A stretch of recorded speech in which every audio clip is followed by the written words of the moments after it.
premier plan, vous avez quoi? Un Superman asthmatique qui choit comme une crotte de pigeon.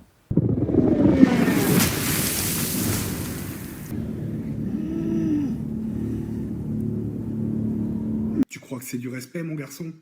Est-ce que tu crois que c'est du respect? Hein? James Gunn, il faudrait qu'il se mette dans le crâne que parfois, il faut savoir changer de registre. Toujours déconstruire, prendre le contre-pied de tout, ça finit par lasser.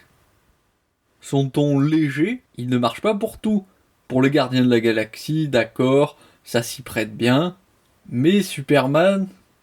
Bon d'accord, Superman, on est très loin de quelque chose d'extrêmement sombre ou grave. Mais de là à dire que ça part en Deadpool, il faut pas abuser.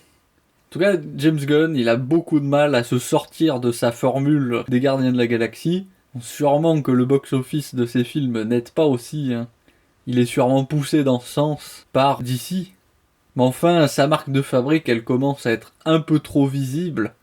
Autre manie qu'il peut avoir, qui me donne envie de hurler, ce sont ces monstres loufoques qu'il nous case dans maintenant absolument tous ses films. Ça y est, j'en ai marre. Et pour les autres, vous vous rendez pas compte de ce que c'est. Moi, quand vous faites ça, ça me fout une angoisse. Je pourrais vous tuer, je crois. De chagrin, hein. Au début, c'était distrayant, même je dois l'avouer, l'espèce d'étoile de mer géante de son Suicide Squad m'a amusé. Mais là, ça devient éreintant, passe à autre chose. Prends des risques, essaye quelque chose de nouveau. Et alors là, l'embrassade entre Lois et Clark avec cette espèce d'œil qui envoie des lasers dans le fond. C'est le cas d'école d'un délire James Gunn, quoi. On peut dire c'est la James Gunnisation de Superman.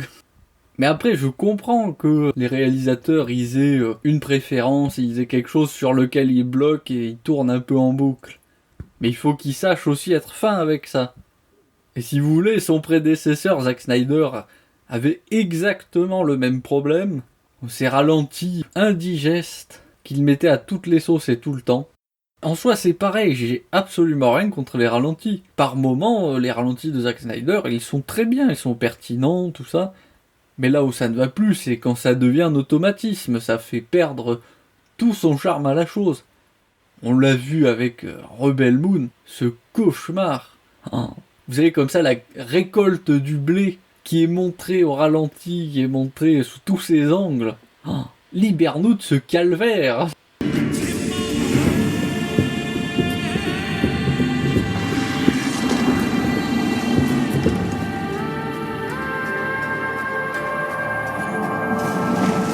Ça m'a littéralement cuit les boules. Et pour la musique, eh bien vous vous retrouvez avec exactement le même problème. Là on a vraiment affaire à une catastrophe, puisque bon, déjà, aucune originalité, il reprend le thème de John Williams. Mais en plus, il le massacre en le faisant passer sur une guitare électrique hyper saturée. On a compris, James Gunn. Maintenant on le sait que tu aimes le rock. C'est pas la peine de devenir une caricature. Et je dis ça alors que le rock, c'est mon style de musique préféré avec le classique. Mais aimer quelque chose, c'est pas censé être une excuse pour tourner en boucle. C'est pas une excuse pour manquer de finesse. Faut le savoir aussi, se freiner soi-même. Et là, James Gunn, il nous montre qu'il a beaucoup de mal avec ça. Dernier point, il fallait qu'il nous fourre Crypto dans son bousin. Bordel Gunn, tu fais chier. Un caniche. Au minimum, tu pouvais pas trouver un chien plus impressionnant, quoi. Et là aussi, énième James Gunnisation, aller chercher un personnage insolite et pas forcément connu ou apprécié, et l'inclure dans un film. Et là, il nous en a claffi l'extrait avec une liste de personnages inconnus au bataillon interminable, comme on a rarement vu.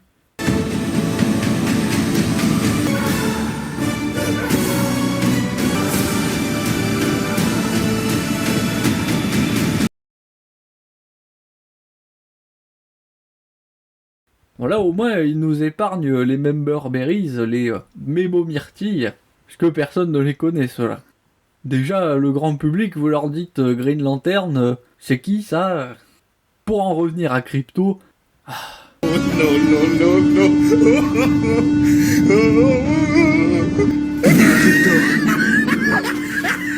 la maison.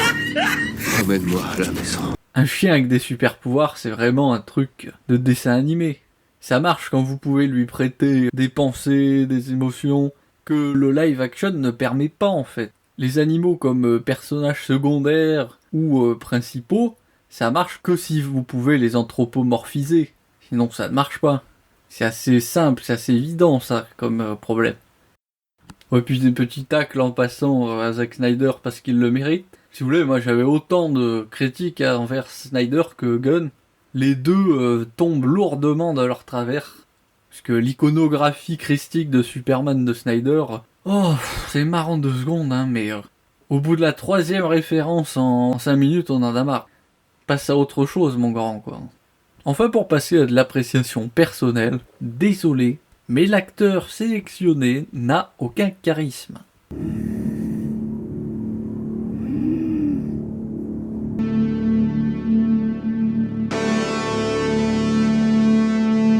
On voit qu'il a été travaillé par l'équipe de maquillage parce qu'il n'a rien de très marquant. Il n'a pas ce visage assez allongé que pouvait avoir Cavill qui correspond à Superman en fait.